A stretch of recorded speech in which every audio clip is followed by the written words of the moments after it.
अस्सलाम वालेकुम। पाकिस्तान जनूबी एशिया के बड़े ममालिक में से एक है, लेकिन अगर हम गौर से देखें तो पाकिस्तान के बॉर्डर्स ठीक तरह या वाज़े तौर पे जोग्राफियाई लाइन को फॉलो नहीं कर रहे।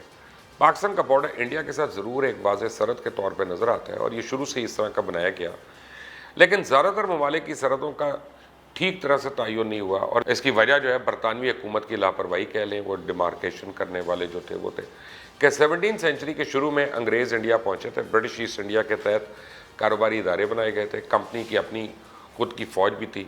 और 1857 में हिंदुस्तानी फ़ौज के एक बड़े हिस्से ने बरतानवी हुकाम के ख़िलाफ़ बगावत कर दी और इसके एक बरस के बाद पूरे मुल्क पर बरतानिया का कंट्रोल हो गया। बरतानिया ने बरसगीर पर हुकूमत की, लेकिन जब आज़ादी का वक्त आया तो बरसगीर को दो हिस्सों में तकसीम कर दिया गया। हिंदुओं की ज़्यादा तादाद वाले हिस्से को इंडिया बना दिया गया, मुसलमानों की तादाद जब ज़्यादा थी उसको पाकिस्तान बना दिया। बरतानवी जज सर सिरिल रैडक्लिफ को इंडिया और पाकिस्तान के दरमियान लकीर खींचने के लिए बुलाया गया और इसका मतलब यह था कि उन्हें इंडिया की दो सबसे ताकतवर और सबसे ज़्यादा आबादी वाले सूबे पंजाब और बंगाल को तकसीम करना था। रैडक्लिफ इससे पहले ना कभी इंडिया आया था ना कभी वापस गया। जो सरहदें उसने तय की उससे लाखों हिंदू, मुसलमान और सिख नाराज़ हुए। जल्दी में की गई इस तकसीम के एवज़ आने वाले दिनों पर गहरे असरात मुरतब हुए। 14 अगस्त को भारत से अलग होकर पाकिस्तान आज़ाद हुआ और पाकिस्तान ने अपना पहला यौम आज़ादी मनाया।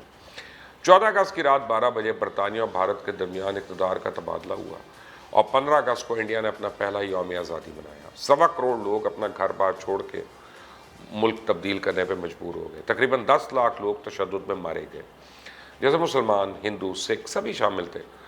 सही जोग्राफिकल बाउंड्रीज वाज़ेह ना होने की वजह से दोनों ममालिक के लिए बहुत सी मुश्किलात हुई और इन दोनों ममालिक के दरमियान एक लंबी सरहद है। समुंदर से होते हुए सहरा, पंजाब के मैदानी इलाके और फिर कश्मीर के मकाम पे पहाड़ी इलाके, जो कि आज तक इन दोनों ममालिक के दरमियान एक तनाज़ा है। इस मसले के लिए दोनों ममालिक ने बहुत सी जंगें लड़ी। कश्मीर के साथ एक पहाड़ी इलाका सियाचिन भी है, जो आज तक दोनों के दरमियान ठीक तरह डिवाइड नहीं हुआ। अक़वाम मुत्तहिदा के ख्याल में तो ये कोई मसला नहीं है, लेकिन पाकिस्तान और भारत के लिए ज़िंदगी और मौत का मसला है और यही वजह है कि यहाँ दोनों ममालिक की तरफ से हज़ारों फ़ौजी तैनात हैं। 2003 में भारत ने ऊंचाई वाली जगह पर कब्ज़ा किया, जिसको जोग्राफिकल एज मिली। भारत इस वक्त आलमी सतह पर पाकिस्तान का सबसे बड़ा दुश्मन है और इन दोनों ममालिक की सरहदें इस वक्त दुनिया की सबसे ख़तरनाक सरहदों में से एक है। अगर बॉर्डर्स की बात की जाए तो इंडिया की निस्बत पाकिस्तान की जोग्राफिकल पोजीशन शायद ज़्यादा सेंसिटिव है। इंडिया ने जो कश्मीर पर कब्ज़ा किया है वो सरहद इस्लामाबाद से सिर्फ 83 किलोमीटर दूर है, लेकिन पहाड़ों की वजह से पाकिस्तान अपना दिफा ठीक कर सकता है।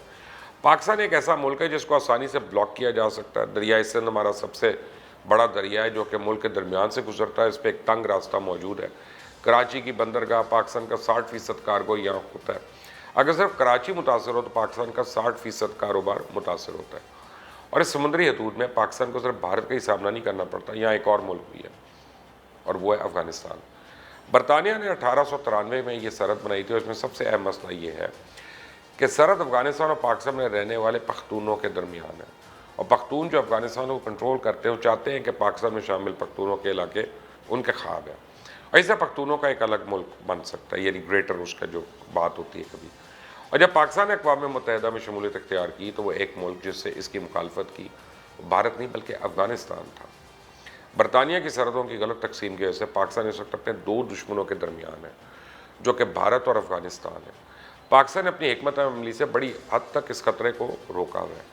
अफ़गानिस्तान और पाकिस्तान की सरहद पर एक जगह बहुत पहाड़ हैं, जिसकी वजह से दोनों ममालिक की फ़ौज और पुलिस उसको कंट्रोल करने में उनको बड़ी प्रॉब्लम होती है और इस वजह से दहशतगर्द और तालिबान इस इलाके से आते जाते हैं, ये गुजर होती है। पूरा सही इलाका और इस सरहद को दुनिया की सबसे ज़्यादा तनाज़े वाली सरहद माना जाता है। इसके अलावा दो और बॉर्डर्स हैं जो पाकिस्तान के साथ लगते हैं, एक ईरान का, दूसरा चाइना का। ईरान की सरहद बलूचिस्तान के साथ लगती है।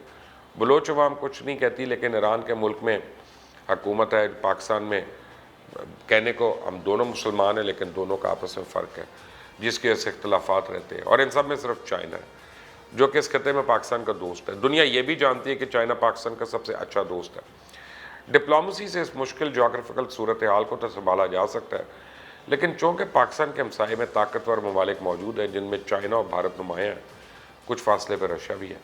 मगरब में ईरान और अरब ममालिक की सियासी कशमकश चलती रहती है। खलीज और सेंट्रल एशिया के कुदरती वसाइल ने भी इस इलाके को अहम बना दिया।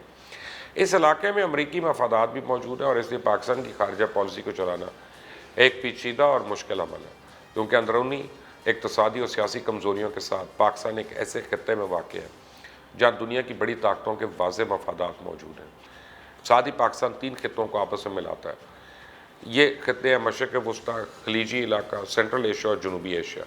اگر اس علاقے کی سیاست میں قدرتی وسائل خصوصاً توانائی، تجارت اور سرمایہ کاری کو عملی طور پہ مرکزیت حاصل ہو جائے تو پاکستان کی اہمیت میں بہت زیادہ اضافہ ہوتا ہے، کیونکہ ان اہم خطوں کو ملانے والے راستے پاکستان سے گزرتے ہیں۔ Central Asia, Iran gas pipe line Pakistan سے گزرے گی۔ کراچی گوادر کی بندرگاہیں افغانستان اور سینٹرل ایشیا کے لیے اہمیت رکھتی ہیں۔ چائنا کے سنکیانگ صوبے کے لیے پاکستان کی بندرگاہیں اور سڑکیں اہم ہیں۔ اس طرح سینٹرل ایشیا کے ممالک کے لیے رشیا اور ایران کی نسبت پاکستان کی بندرگاہیں زیادہ موزوں ہیں۔ آج کی دوستی اور دشمنی اقتصادی اور تجارتی میدانوں میں ہوتی ہے۔ اپنے ہمسایوں سے پاکستان کے تجارتی اور اقتصادی تعلقات محدود ہیں، بلکہ پاکستان کے زیادہ جھگڑے ہمسایوں کے ساتھ ہی ہیں، جن میں بھارت اور افغانستان سر فہرست ہے۔ ایران سے ہمارے محتاط تعلقات ہیں، کیونکہ دونوں کو وقتاً فوقتاً شکایات ہوتی رہتی ہیں۔